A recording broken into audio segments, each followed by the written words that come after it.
ভারতীয় মজদুর সংঘনি West Tripura auto rickshaw মজদুর সংঘ কাইবা সানমুং রংনাতই traffic SP নিথানি deputation ইয়াফার লাইখা গ্রাক সালো বহিরাগত গাড়ি পারমিটে ছাড়া গাড়ি টমটম টিও বিশালগড় উদয়পুর বেলোনিয়া ওইসব জায়গার নামদারি এই পারমিট নিয়ে আমাদের আগরতলা শহরে চলছে।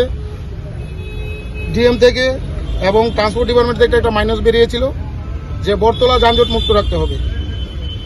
কোনো একটা অবশক্তির কারণে বটতলা আমরা ভারতীয় মজদুর সংঘ চেষ্টা করেও পারছি না ওই জায়গাটা ক্লিয়ার রাখতে।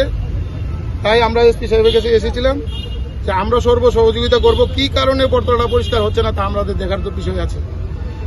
আমাদের মেয়র এবং মুখ্যমন্ত্রীর যে স্বপ্ন জঞ্জাট মুক্ত শহর, সেইটাকে আমরা বাস্তবে রূপ দিতে সবাই একত্রে ভারতীয় মজদুর সংঘ মাঠে নেমেছি। আগামী দিনেও নামবো। আমরা চাই শহর যানজট মুক্ত থাকুক এবং নিয়ম শৃঙ্খলা মেনে যাকে যেই রোডে পারমিট দিয়েছে সেই রোডে উনি চলুক। সেই রোডে যদি উনি চলতে না পারে পারমিটটা সরকারের কাছে সিলিন্ডার করুক, যে ওই রোডে আমি চলতে পারছি না, ওটা দিয়ে আমার চলছে না, সিলিন্ডার করুক।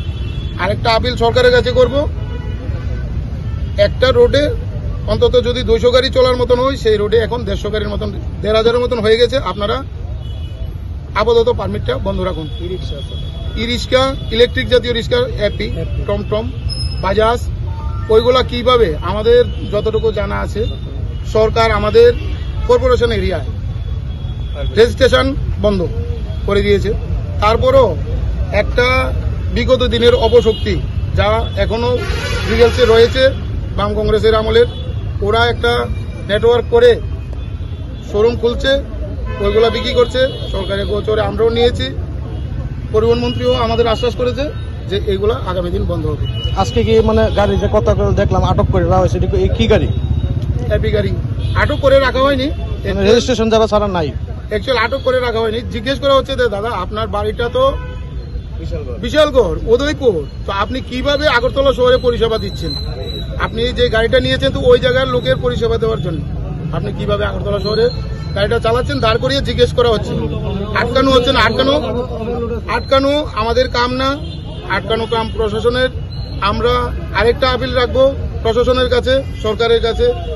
আমরা অটো রিক্সা মজদুর সংঘের পক্ষ থেকে যে অটোতে আমরা 3 জন প্যাসেঞ্জার নিতে পারি, কিন্তু কিভাবে একটা টমটম, একটা এপি 6 জন 7 জন প্যাসেঞ্জার ক্যারি করে? ওই যাত্রীগুলোর প্রোডাকশন কে দেবে? যদি অটোতে 3 জন চলা যায়, ওইগুলো তো 3 জন চলবে। আর যদি আইনে এভাবেই হয় তাহলে অটোতেও 4 জন করে দিন, ওদেরও 4 জন করে দিন, আমাদের কোনো আপত্তি নেই। কিন্তু সমান হতে হবে তো দাদা। আমাদের অটোতে তো অন্তত সব কাগজপত্র থাকে, ফিটনেস, ইন্স্যুরেন্স, ট্যাক্স সবকিছু আমাদের আছে। আপনি একবার গাড়িটা শোরুম থেকে আনার পর টমটম, এপি, আমার জানা নেই যে আর দ্বিতীয়বার কাগজ করেছে কিনা। একটা যাত্রী যখন পড়বে করে যদি আহত হয়, মারা যায়, তার লাইবিলিটি কে নেবে?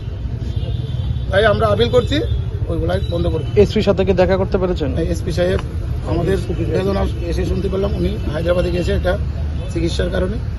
এসপি সাহেব আমাদের সবসময় সহযোগিতা করে, প্রশাসন আমাদের প্রত্যেক সময় সহযোগিতা করে। আমরা আশা রাখি আগামী দিনও করবে। সাহেব আসলে বলে আমরা আরেকবার আসবো। আমাদের দেখুন, আমাদের সরকারি আছি, ভারতীয় মজদুর সংঘ বিজেপিকেই সমর্থন করে। তো আমরা সরকারের থেকে আমরা রোড জ্যাম করা বা স্ট্রাইক করা ওইসব আমরা মানি না। ভারতীয় মজদুর সংঘ এতে বিশ্বাসী না।